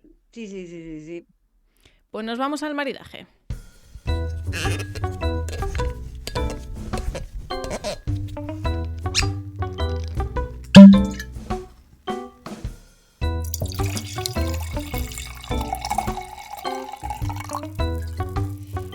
Noemí, ¿qué traes al maridaje este año para empezar? Mira, yo he tenido la verdad es que he tenido unas navidades de estas, como digo yo, que pero tampoco he hecho nada.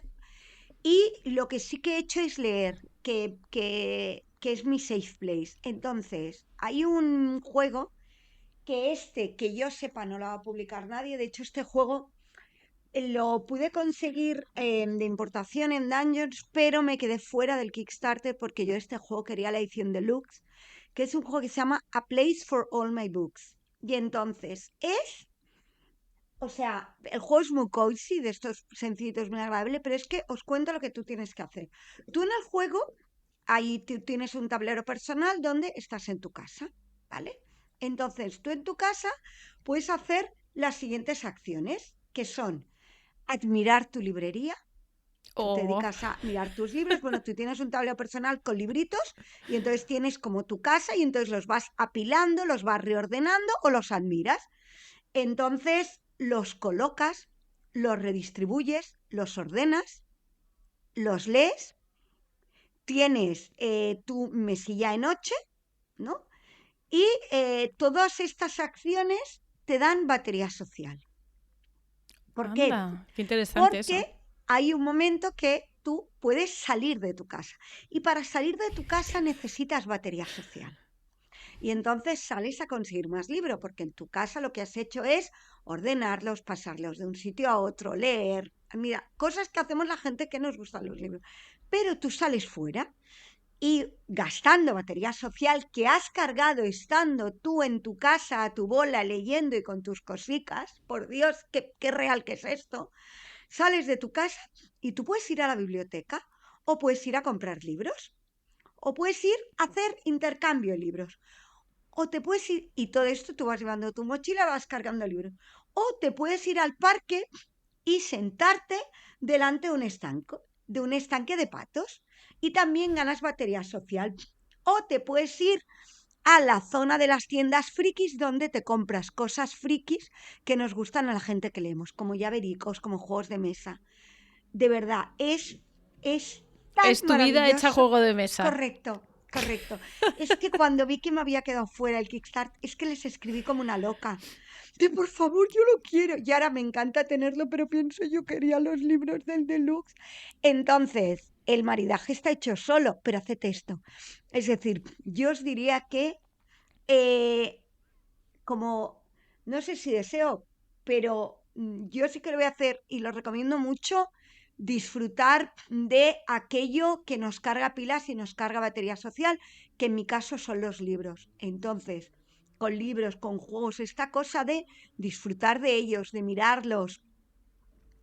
No hace falta gastar especialmente dinero, o sí, pero qué decir, que No, las precisamente cosas los se pueden libros es algo rejugar. muy Las accesible cosas se teniendo pueden bibliotecas. Correcto, bibliotecas y virtuales y físicas. Entonces, pero esta cosa de tu momento, tu batería social, las cosas que te gustan, tu casita, tu poner cosas, tus plantas, me parece una fantasía esta parte de las expresiones tipo autocuidado, que me sale más en catalán la autocura, me gusta, pero son estas cosas que están pervertidas, porque luego te dicen, autocuidado, vete a hacer un masaje, no sé qué. No, autocuidado del de verdad. Es decir, Del de dentro, que no es, del de ponerse cremas.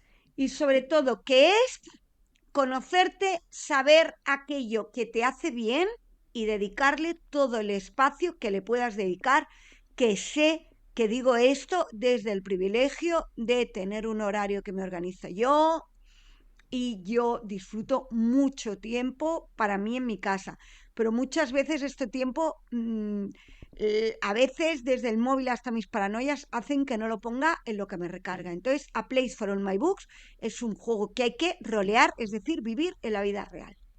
Chimpum. Muy bien, me encanta tu filosofía y yo en mi objetivo de 2026 está leer más y desconectar más del móvil. Esto es algo que la gente se lo dice cada año, pero yo no me lo he dicho ningún año porque sabía que no lo iba a hacer. Pero este año sí que por salud mental y por recomendación de mi psicóloga lo voy a hacer. Así que he empezado el año, como no, leyendo. Y he leído un libro que ya... Vale, este es el PLAP Scanner, ¿no? Sí. No, es el maridaje. Lo que pasa es que empieza por el final, que es por el libro. Vale, digo... Y luego me voy a los juegos. Sí, me he leído en 2 días porque no he podido parar. No sabía si lo podría tener para el PLAP Scanner, pero sí, porque no he podido parar de leerlo. Un libro que ya tiene 1 año, que se llama Han cantado bingo. Muy mal, porque no me ha apuntado el nombre de la autora. Búscamelo, porfa. Lo busco. Y sabes que está en mi lista de pendientes, ¿no? Porque lo recomendaron muchísimo. Entonces, Sí. estoy deseando escuchar tu opinión. Muy bien. Pues entonces, Lana Corujo. Lana Corujo, maravillosa. Aparte de ilustradora, poeta y escritora también. Entonces, De Reservoir Books, que tú como lo tienes en mi biblio, que eso sí que lo sé, entonces importante, la editorial Reservoir Books. Sí. Bueno, al final me lo he comprado para el Kindle porque no me llegaba con eBiblio, entonces lo quería leer y ya está. Y cuando se me mete una cosa en la cabeza, pues hay que hacerla. Han cantado bingo. Os leo la sinopsis, además recortada para que no tengáis spoilers. Todo empieza con un juego, y aquí ya me llamó la atención. 2 puntos. Algunas noches, en esos 10 minutos suspendidos antes de que vuelva abuela del bingo, 2 hermanas salen a escondidas por la puerta de atrás hasta el ahorcado. El ahorcado es un volcán redondo como una panza boca arriba. Cuentan hasta 3 y corren de vuelta sin mirar atrás. Y hasta aquí puedo leer porque no quiero deciros spoilers. Entonces, bueno, pues es un libro que va de 2 hermanas que juegan y pasan cosas. Fin. Porque yo no sabía mucho más de este libro y me ha gustado conocer el más allá, las profundidades. Está escrito muy bonito. Pero lo que sí que os voy a decir, porque es una cosa que sí que me hubiese gustado saber y que supe después porque está al final del libro. Si alguien no quiere saber esto, pues que pase 30 segundos, pero es que es útil para leer el libro. Vale, no, digo, yo si es un spoiler no lo quiero saber ni yo, vale. Es una cosa práctica. Y es que al final del libro te explica, en un cartón de bingo aparecen 15 números, los mismos... Tú. ¿Eh? ¿Tú no sabías que en un cartón de bingo hay 15 números? Sí, lo que no sabías es lo siguiente que voy a decir. Los mismos que las edades de la protagonista comprendidas en la novela, presentes a modo de mosca o mariposa sobre el título de cada capítulo. Es decir, si cada capítulo veis que tiene un numerito al lado, es porque ese capítulo está centrado en esa edad de la protagonista. Saber esto a mí me hubiese ayudado a entender los saltos temporales que tiene la novela. Así que os lo digo para que lo sepáis, porque es útil para situar y no hacerte un croquis mental como yo me estaba haciendo, que me faltaba ya ponerme con los hilos y las edades. Así que creo que eso es importante para leerlo. Muy bien. ¿Cómo maridamos Han cantado bingo? Pues evidentemente lo vamos a maridar con Hipster Bingo y con Caruba, porque para mí tienen esa esencia de ir sacando números y ir haciendo cosas. Y That Cover también es como un bingo y Skyjo, ¿eh? También se puede poner ahí.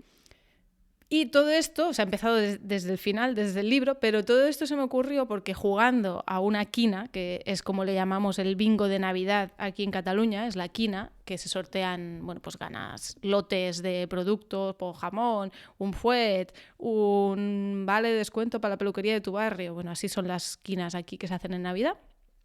Pues dije, ¿y no es Caruba una quina del siglo XXI?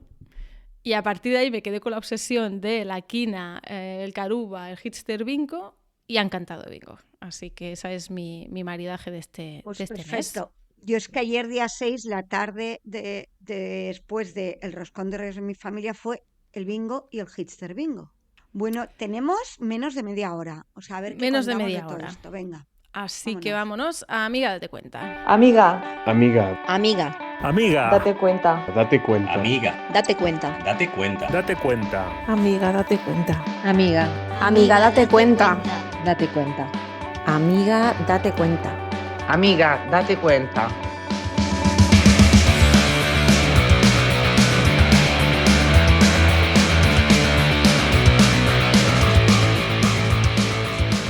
Vamos a empezar con las cosas que no, muy a mi pesar. La primera cosa que no es Esto di tú rápido y luego digo yo. Venga, va.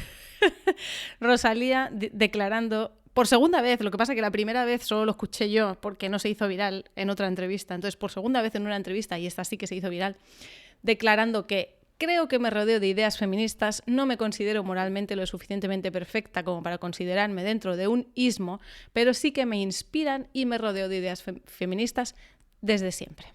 Amiga, amiga, date cuenta.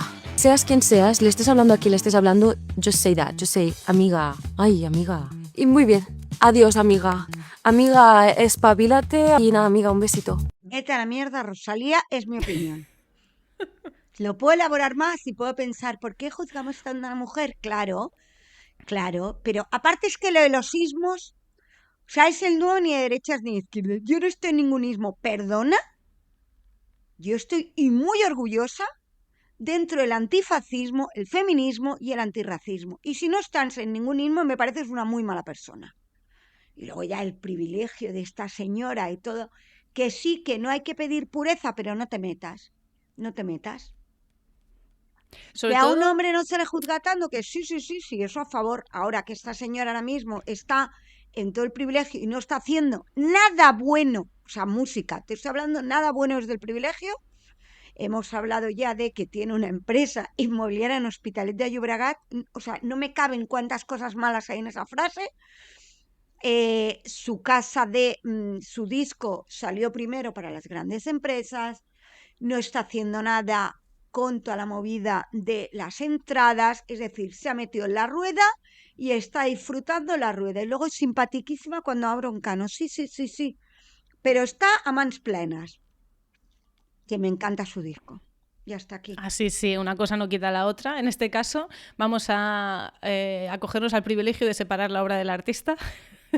No lo estamos separando, estamos criticando al artista y valorando la obra. Precisamente no, es una broma.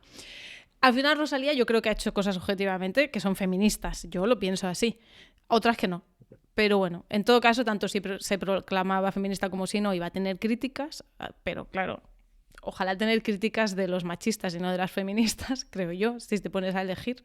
Pero es que encima hace una declaración como muy de mierda, porque es verdad que cuando tú te mojas, bueno, pero no, o sea, viure es prendre partit, que decía Gramsci, vivir es mojarse. No creo que lo dijera en catalán, Gramsci. No, pero es que me sé la frase en catalán porque por lo que sea es que me sale viure es prendre partit, que creo que fue un eslogan de la CUP. Pero qué decir, no, Vivir Gramsci es era tomar italiano, partido. vivir es tomar partido. Pero es que encima hace esa cosa tan ruin de no mojarse.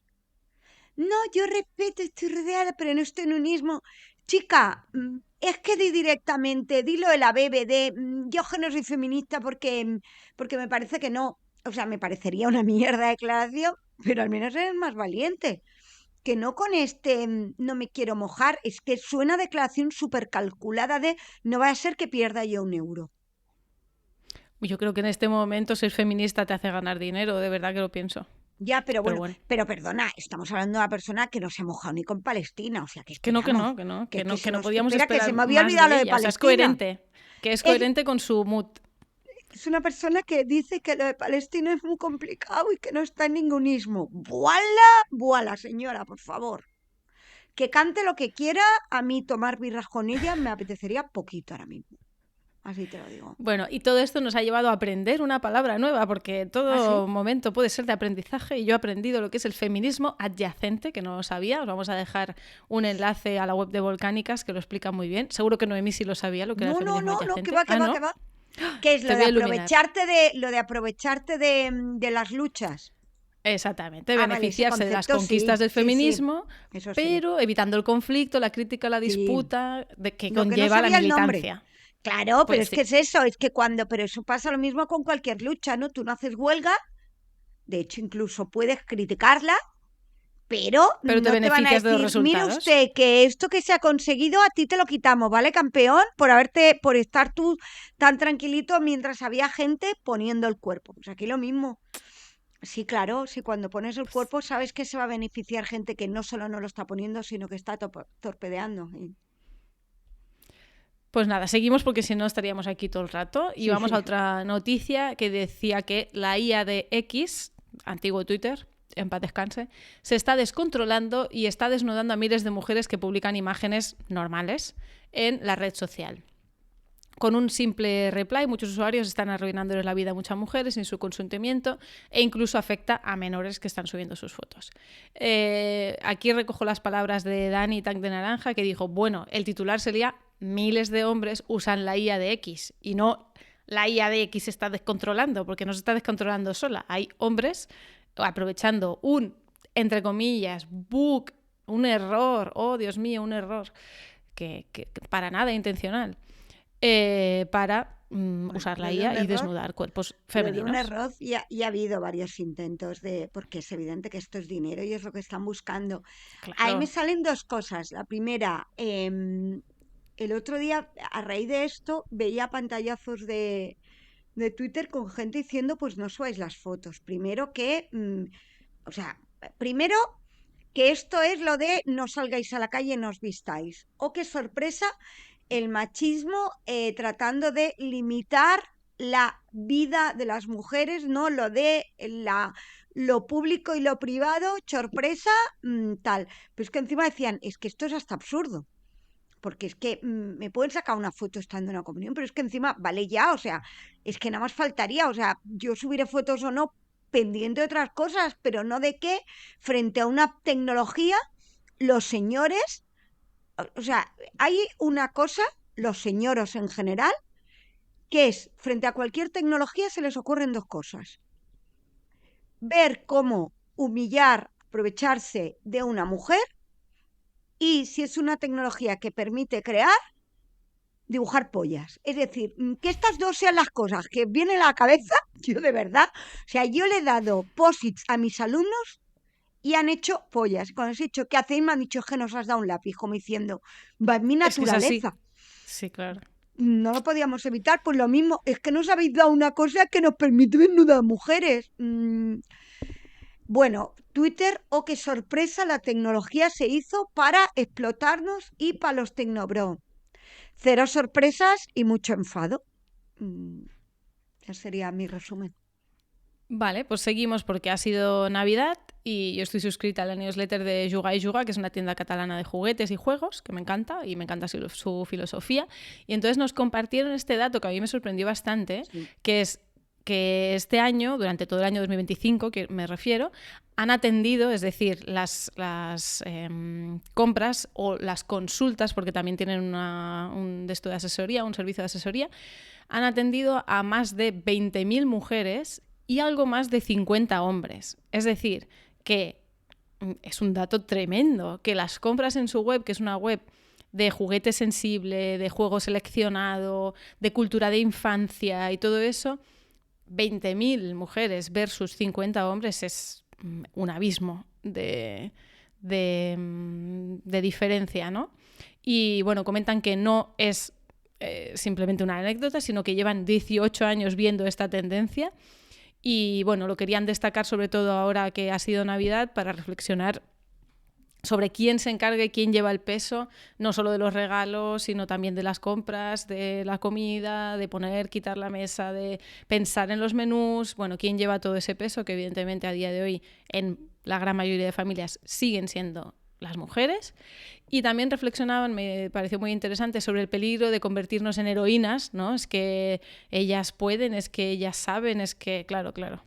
Y cómo en muchas ocasiones este sistema, ¿no? De esta cosa de convertirnos en heroínas, pues para que no cambiemos el sistema, ¿no? Como que te dan un aplausito para que tú estés muy bien valorada y sigas sosteniendo este sistema. Esta conversación la tuvimos ayer. Ayer vino mi familia a mi casa y se compró comida, pero claro, o sea, mi sobrina me decía, tieta, sentat, ¿no? Lo que siempre hemos dicho a mi madre, siéntate, pues ayer mi sobrina por primera vez estaba todo el rato obsesionada, porque además yo soy como soy y alguien dijo, no hay pan. Y yo cogí y me fui a la calle a por pan. Y luego fue, quiero un cobar, tengo el súper enfrente, pero salí tal y cual, ¿no? Y estamos mi tía y yo y el hijo de mi prima, que es Ceci, y decíamos, es que es acojonante. Es que, y por más que digas, y entonces, o sea, esta sensación. Y lo de los juegos, hay un meme, que además creo que son los estopa, he visto varios, pero uno con estopa de la cara de ilusión de tu madre viéndote abrir los regalos y la cara de sorprendido de tu padre. No tienen ni idea ni de lo que están regalando. Entonces, sí, yo reconozco que yo ahora estoy un poco en esa fase de... a mí me sale, que tú me conoces, yo creo que soy muy cuidadora, sin tener hijos, pero toda esa cosa como muy cuidadora, que por un lado me parece positiva, porque creo en las personas por encima del dinero, bla, bla, bla, bla, pero hay situaciones en las que me enfado, porque me veo reproduciendo unos estereotipos terribles, digo, ¿qué hago yo? O sea, ya, pero el problema no es que va tú cuides. feminazi, no sé qué, no sé cuántos, y de repente... Es verdad que yo no, pero que tú cuides está bien. Casa. Lo que sí, no está bien es que no te cuiden los demás. Claro, pero por eso te entra la rabia de decir, bueno, pero claro, cuando tú estás cuidando es esa cosa de mi manera de cuidar a mi madre no es la misma que la de, y entonces al final dices, ya, pero ¿por qué? Bueno, sí, reconozco que a mí ese es un tema del... Mira, una de las lecturas que hacía este año, miraba, que creo que las traeré, las reivindicaciones de las jornadas de la dona de 1976. En algún momento me gustaría reflexionar de dónde y las comparamos. Estamos. Y hablaba todo el tema de los cuidados. Es decir, y hoy leía un mensaje que es, no podemos delegar los cuidados en el sector privado. Creo que es uno de los grandes retos, o sea, más allá de no morirnos, las guerras, cómo está repartido el mundo a nivel de estos señores, esta locura que estamos viviendo. Creo que las sociedades que se quieren llamar desarrolladas o no sé qué, el gran reto que tienen es el de los cuidados. Y aquí yo creo que una mirada antropológica hacia otras culturas, de lo que implica cuidar, quitándole lo de nos encargamos son las mujeres, ahí hay que darle una vuelta. Y vámonos, pues solo nos falta ponernos reflexivas. Bueno, yo ya he ido quitando cosas del guión, para poder saltar, porque si no, no llegamos al final. Vámonos. Pero sí que quiero destacar en cosas que sí pero no, porque no lo sé, para reflexionar un poco en el aire. Y es que en el blog de Belén Moreno, que os dejaremos el enlace, untoquedejuegos.wordpress.com, pues eso, que Belén nos cuenta cosas de la Nuremberg Toy Fair, que es del 27 al 31 de enero en Nuremberg. Y está muy interesante para conocer un poco cómo es este evento, que es profesional. Y ella dice, en 2026 la tendencia oficial será AI loves to play. Es decir, la IA le gusta jugar. Sí. Juguetes y productos lúdicos que integren la IA generativa, experiencias narrativas personalizables, sistemas adaptativos, será una tendencia que ya lleva sonando un par de años y que ahora se consolida con fuerza. Por eso lo de sí pero no lo sé si quiero una IA en mi juego de mesa. Habrá que ver qué quiere Habrá decir que ver esto. para dónde va Sí, esto. a ver, pues ojalá Belén nos cuente cuando vuelva de Nuremberg. Belén, sabéis que la hemos Sabe. invitado, hablamos de DAU, referentísima. Siempre hay que escuchar a Belén. Y sabe muchísimo, es de estos nombres que cuando se dicen grandes nombres de los juegos de mesa, Belén Moreno. Vale. Exactamente. Y con esto a cosas que sí. Venga, vámonos. Las amigas del proyecto GLIRP han publicado un libro que se llama Jugar sin límites, guía completa sobre accesibilidad en juegos de mesa. Ya sabéis que las entrevistamos aquí en el podcast también. Se han especializado en accesibilidad de juegos de mesa. Sé que Noemí ya tiene el libro en su poder. Sí, lo compré Cuando al te lo momento leas, nos en cuentas.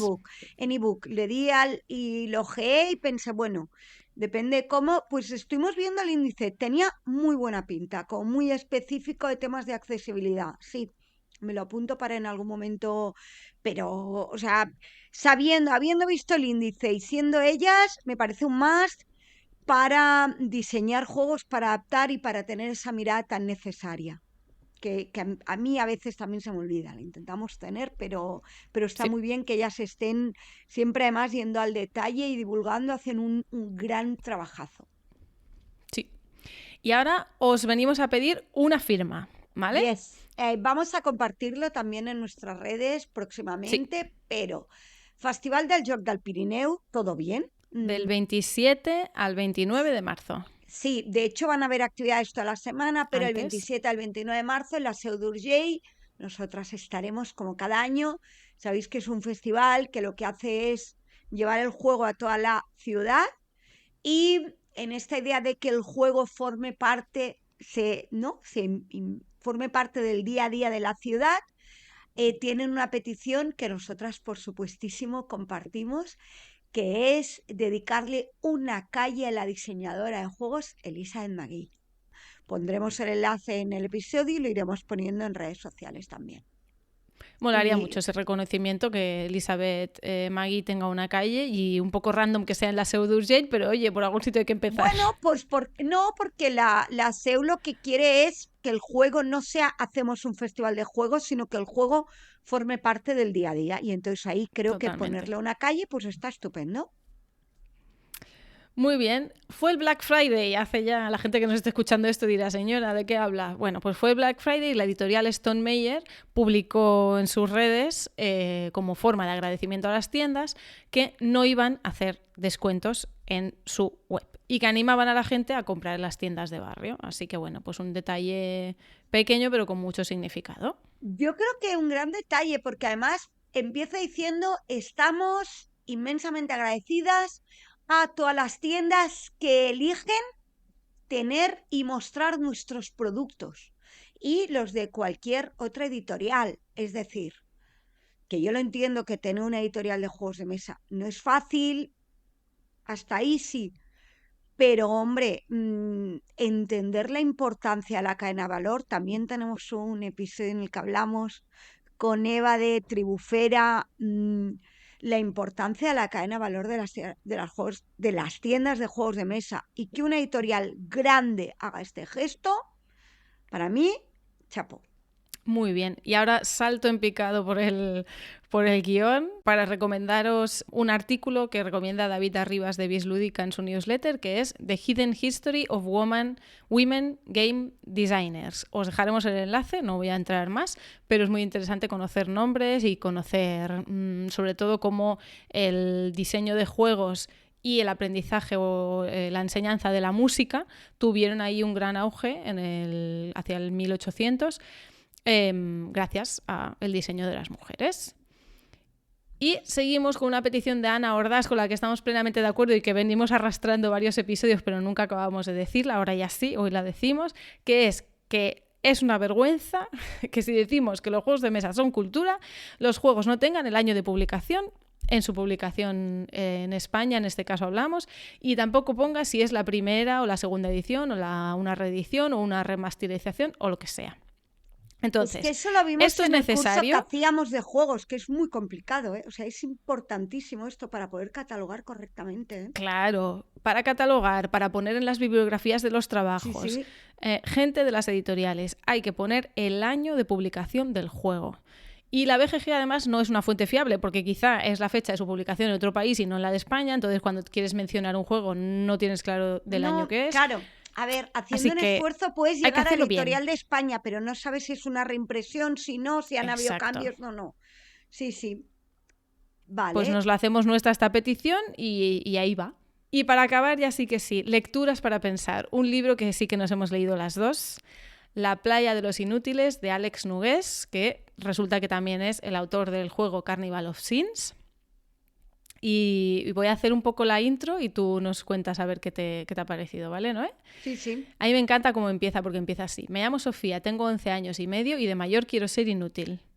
Entonces son 80 paginitas que se leen en nada, pero que vale la pena irse como parando para reflexionar porque hay frases bastante potentes aquí dentro y al final es una oda a lo inútil, a lo que decía Noemí antes, encontrarte contigo misma, sentirte útil sin hacer cosas, solo sintiendo cosas.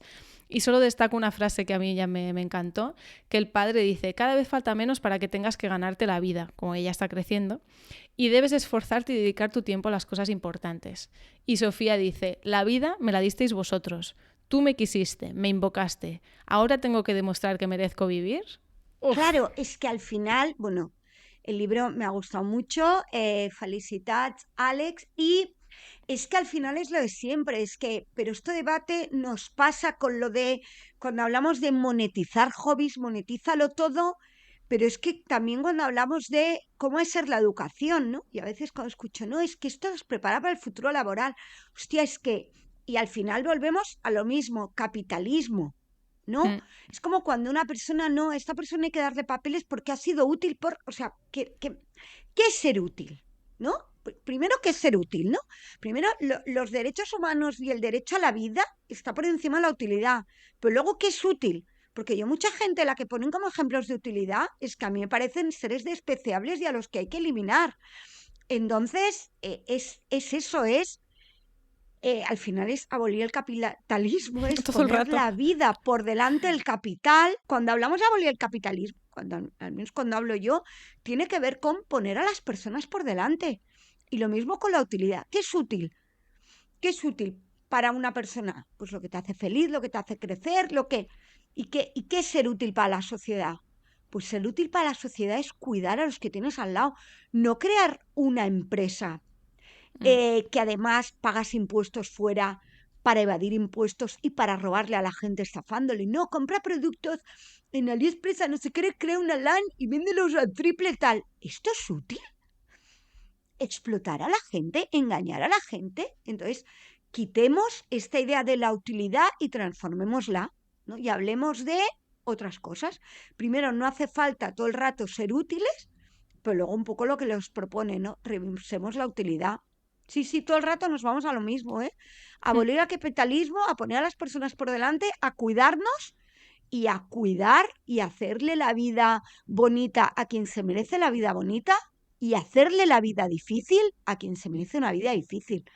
Porque solo cuidándonos las buenas no llegamos a ningún sitio. Hemos de conseguir que la vida sea muy difícil para quien se la está jodiendo al resto. Y con esto nos vamos a ir, no sin antes recordaros que un nuevo año es un nuevo PLAP Tour por eventos y ciudades, así que nos vamos a ir a la Deviriada del 5 al 8 de febrero. ¿Y hasta aquí? A Interocio se va a ir Noemí del 13 al 15 de marzo. Yes. Al Festival del Joc del Pirineo vamos a estar las dos del 27 al 29 de marzo y al Ludivers seguramente, y espero que estemos las dos también, Sí, del 22 sí. al 24 de mayo. Reservado Ludivers. Y antes Pues está nos vamos Granollers, que también podemos intentarlo, o sea que... sí, Estas sí. son las seguras y luego iremos viendo durante el año a ver dónde más podemos ir. Y con esto cerramos tu frase, Noemí, y hasta el mes que viene. Propósitos de año nuevo. No tener ninguno, no estar atada, ser libre y amable conmigo misma. A veces leer, a veces no leer. Salir sí, pero quedarme en casa a pesar de que me inviten. En cuanto a la ropa, creo que compraré una buena. Virginia Woolf, y 1931, Noemí Blanc y Katy Hernández, 2026.